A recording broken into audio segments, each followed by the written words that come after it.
the representative of Lipa, Congressman Ryan Recto.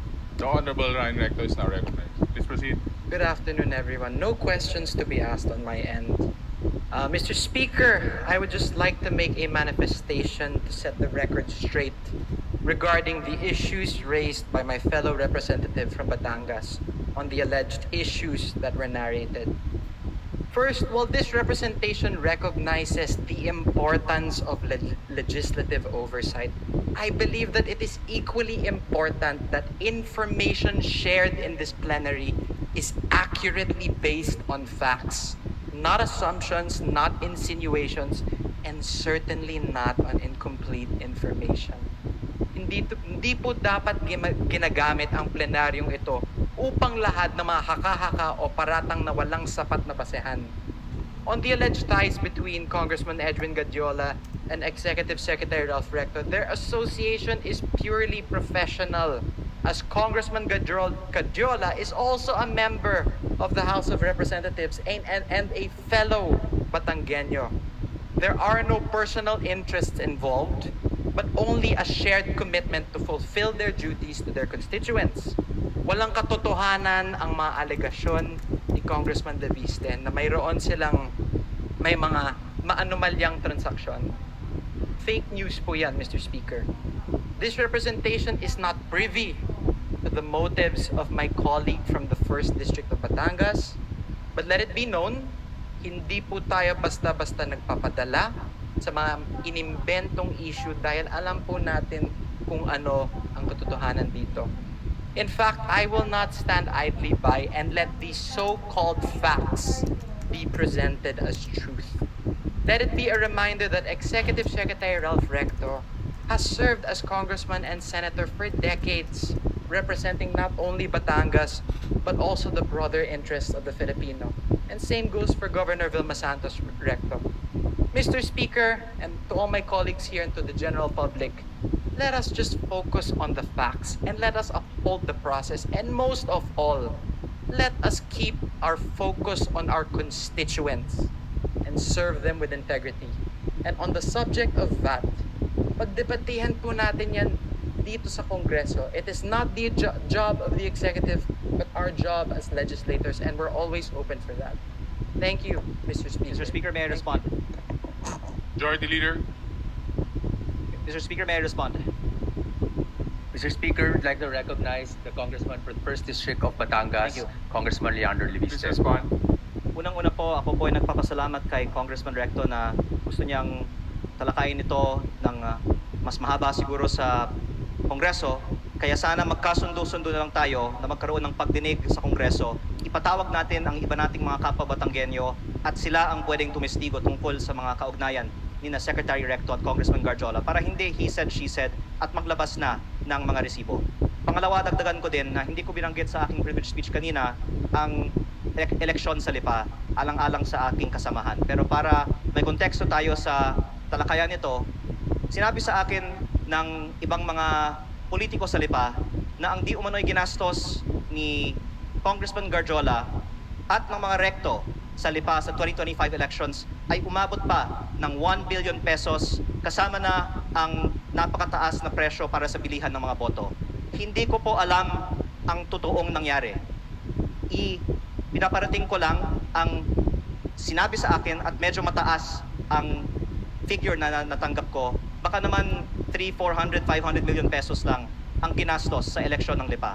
Pero gusto ko lang tanungin kung ano man ang ginastos ni Congressman Garjola para sa mga kandidato ng V-Lucky sa lungsod ng Lipa sa 2025 elections, kung 500 million man yan, o 200 million, o 100 million, ano ang kapalit ng ginastos ni Congressman Garjola para sa mga kandidato ng V-Lucky sa lungsod ng Lipa? Don't take it from me, magpatawag tayo ng pagdinig at lahat ng mga Batanggenyo ay pwedeng sumagot sa mga testigong ito. Majority Leader. Speaker. Mr. Speaker. Mr. Speaker, we'd like to recognize Deputy Speaker Janet Garin from Iloilo. Yeah, thank you very much. You're now recognized, Honorable Garin. Thank you very much, Mr. Speaker. Thank you very much, Majority Leader. And of course, magandang hapon sa ating colleague, the Honorable Yan de Viste. Nakakagulat, no, Mr. Speaker, dahil nakita ko yung magandang relasyon ng mga taga Batangas. And I also believe na kaakibat ng progreso ng isang probinsya ay ang pagsasama-sama ng kanilang mga lideres. Though, of course, I would not contest the decision that the manifestation will be responded to. Balikan lang po natin na nagulat kasi ako dun sa mga sinasabing gastusin na umabot ng bilyon-bilyon. Did I hear the Honorable Leandro de Opo, Vista pero right? in fairness po sa mga rekto, sa buong bansa naman bilyon-bilyon ang ginagastos ng mga tao para manalo sa mga eleksyon. At baka ang ibang mga kongresista ay pwedeng magbigay din ng kanilang kananasan kung magkano ang bilihan ng mga boto sa kanilang mga probinsya. Ang itinutukoy kong punto dito ay hindi na may bilihan umano ng mga boto sa eleksyon. Pero na si Congressman Garjola ay umano ang gumastos para sa mga rekto sa Batangas. At least for a large part of their campaign, which I witnessed myself in my district. Yeah, that's why I Ang asked tanong, Mr. Speaker. Kung totoo kasi- man, kahit 1,000,000 piso, ano ang kapalit ng ginastos ni Garjola para sa mga rekto? Yeah, At kaya ako, kung may katotohanan man ba, ang sinasabi ko na sa April 15, sa dinner na pinicture na nasa Facebook, kwento nila sa akin ang kanilang sistema para sa road openings, bilihan ng lupa, pagpondo gamit ng impluensya sa gobyerno, at pag-raise ng pondo para sa mga eleksyon. Kaya ako nagtanong, Mr. Speaker, distinguished colleague. Kasi, ganun ba talaga ang gastusan Batangas? Matanong ko po yung ating kasamahan, magkano po ang ginastos niya sa eleksyon? Actually, mas mababa ang gastusan actually sa Batangas kaysa sa ibang mga probinsya. At kung bubuksan natin kung saan ang pinakamataas, balita ko nasa ibang mga rehiyon ng ating bansa, hindi masyadong mataas ang Calabarzon, di ba? Kong JJ, hindi masyadong mataas sa atin sa Batangas o sa Quezon. Pero Maybe the Pero Honorable... ang punto ko ay hindi para buksan ang ginagastos ng mga politiko sa mga eleksyon. Ang punto ko ay bakit ang isang kontraktor ay gagastos para sa mga politiko. Kung election spending ang bubuksan natin, hindi tayo matatapos ngayong araw. Ang punto ko, bakit ang kontraktor, ang lantaran, nag-host ng mga political events para sa mga politiko sa Batangas? Mr. Speaker, would the Honorable J.J. Suarez respond? But I would continue my line of questioning after his response. Sorry. Before we continue, let's put a little order here. Huwag nating gawing free for all to, please. Ang punto ko, Honorable kung ay- members kung of anong this ginagastos sa House. Quezon, o sa Excuse me, Batangas, I'm addressing mas the floor, mababa sir. naman kasi Order. ng probinsya. I'm addressing the floor. Let's put a little order and let's put a little respect with our colleagues. Honorable JJ, please respond. You were called out. Yeah, thank you very much, no, Mr. Speaker.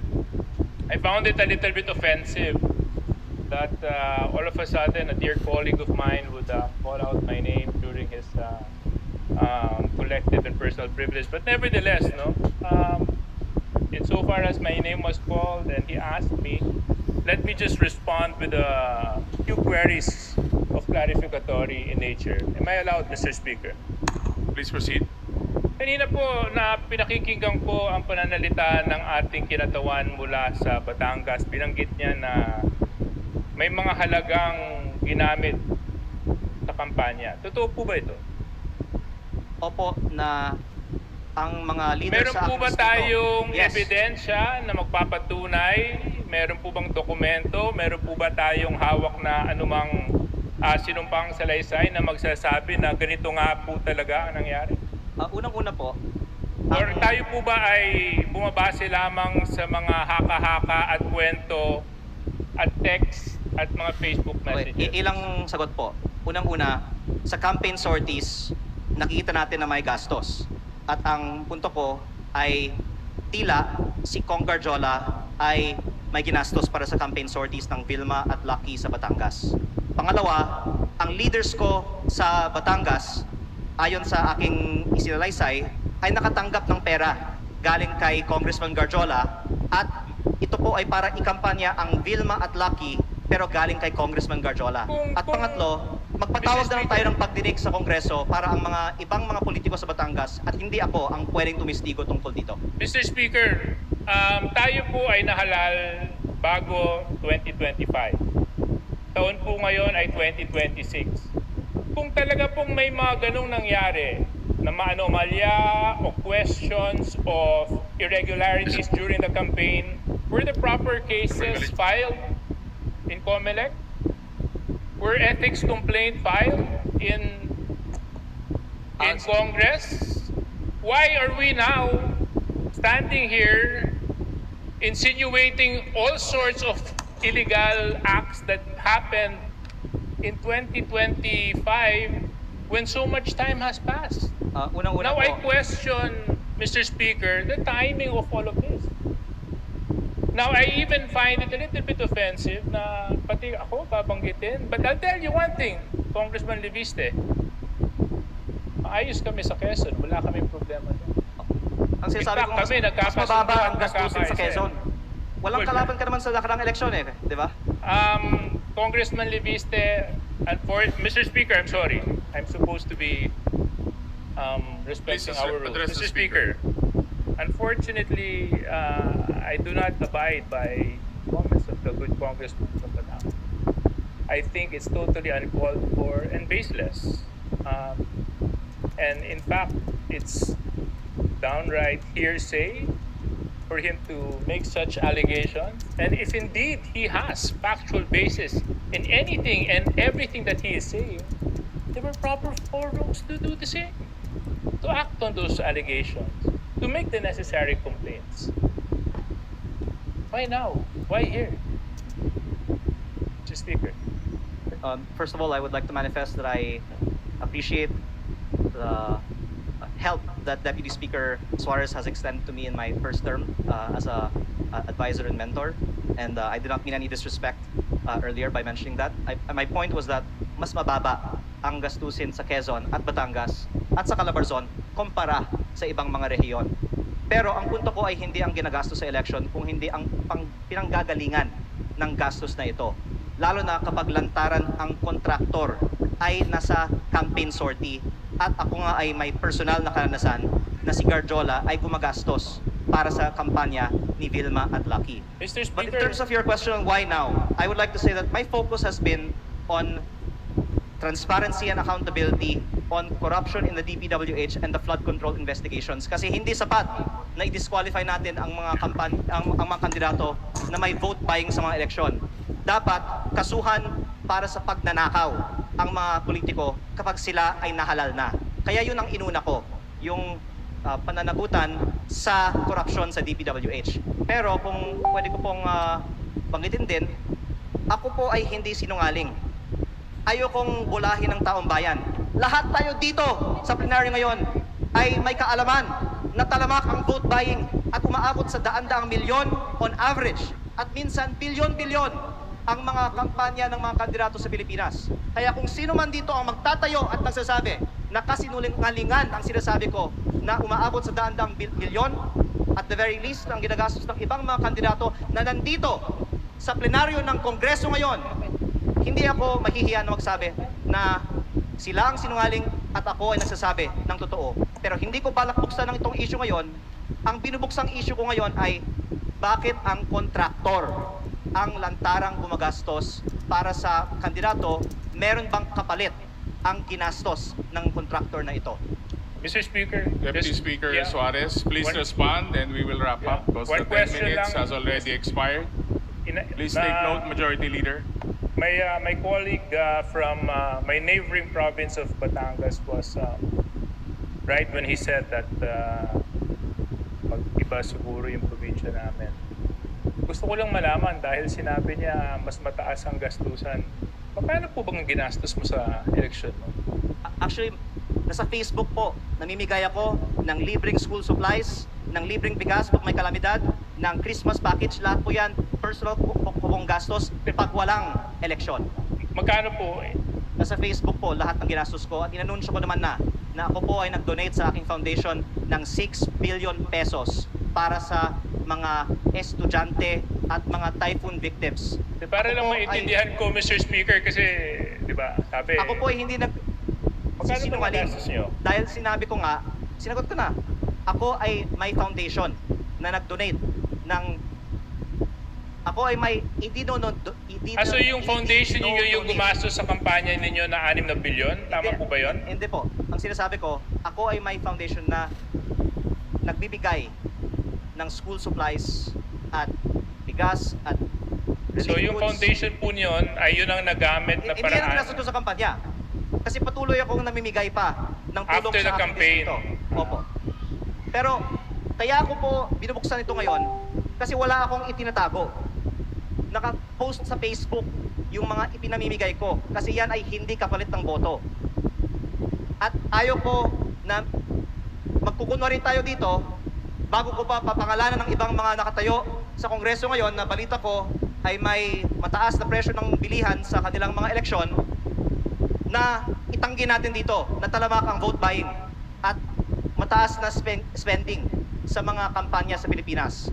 Ang pinupunto ko lang po ngayon ay sa mga nakalap kong impormasyon, si Garjola ang gumastos para sa mga rekto sa Batangas. Please wrap up, honorable members. Yeah, I'm Final just, response. yeah, Mr. Speaker, thank you very much for the time. Medyo nalito lang ako. Parang ang dami na natin pinuntahan na topic, ng food buying, to business associates, to May also oras to naman tayo. partnerships, and to, Mr. Speaker, can we have like 2 hours for Right. this interpellation? My point is, Mr. Speaker, is there was a proper venue, there was a proper opportunity to take the legal recourse to address whatever concern and allegation the good congressman. We had all of this. And I hope that we avoid grandstanding and taking opportunity of the podium and the bright lights of Congress to set aside our political interests and use the proper forum so that in such a way we can live by the rule of law and abide by the rules of Congress. Thank you very much, Mr. Speaker. Majority Leader. Mr. Speaker would may like I to recognize continue my Congressman time? Terry Don of Bicol Saro. Yeah. Before Mr. we Speaker, point of order, I finish believe this, I'm still since the time is interpolating. expired, the honorable Ridon is given a few minutes. Please proceed. Mr. Speaker, point of order. I just have a point of order, Mr. Speaker. What is the point there of were order? Specific allegations. Honorable Ridon. There were specific allegations relating to other regions outside of Calabarzon that are spending so much more during their elections. I think it is because it is not based on truth. It is not based on fact. It should be stricken off the record. I move to strike that particular section out of the record, Mr. Speaker. Mr. Speaker, I believe I was interpolating and the Honorable J.J. Suarez was allowed to interject. May I proceed with my line of